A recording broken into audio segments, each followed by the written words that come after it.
One thing I haven't talked about that I always felt good about was the notion of difference makers. What happened was, to cause me to begin to think about this was, we had some endowed professorships that we were going to fill. So we'd hired another person from an Eastern university who was a member of the National Academy, Jim Mayer. But when I called John Silcox, who was the dean at Cornell, where Jim Mayer was, and I said, "Tell me about Jim," and he said, he's a catalyst for good. I thought, well, that's an interesting way to describe somebody, a catalyst for good. Well, I came to discover what that meant, because when this individual got to campus, he seemed to connect with everybody in ways that caused a whole set of others to be more productive.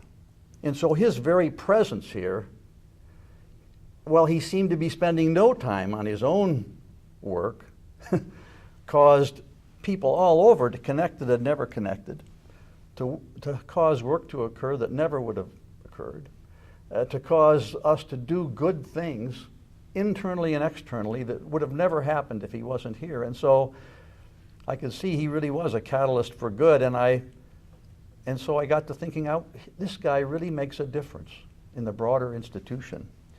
I wonder, I need to look around and see who these other difference makers are, and then we need to try to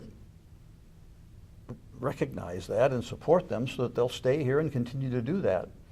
And so over the last few years that I was dean, we identified a number of people that we thought were difference makers, and with Milt Glick's help and Laddie's help and with endowment money that was raised, we ended up putting most of them on some sort of endowed appointment.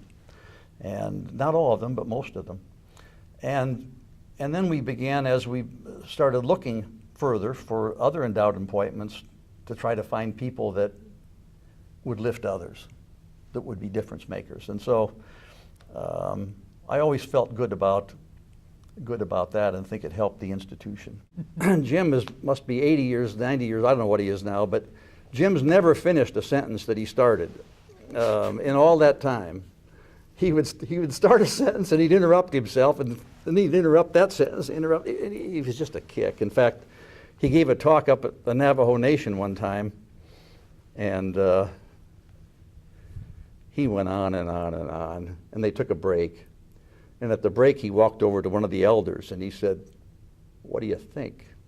And the elder said, "A little long on story." Jim was amazing. He was over in art, working with people in the art department to use some kind of technology to see the picture that was under the picture without destroying the picture that was on the front, on oil paintings, where they'd painted one painting over an old one. He was over in engineering, working with people. He was in chemistry and physics and solid state science. He was just everywhere. In no time at all, he had a van that somebody donated, and he had an electron microscope that went all over the state to high schools so kids could do stuff on the electron microscope. He had high school kids in the summer. He was just unbelievable. So he really was a catalyst for good. He was amazing.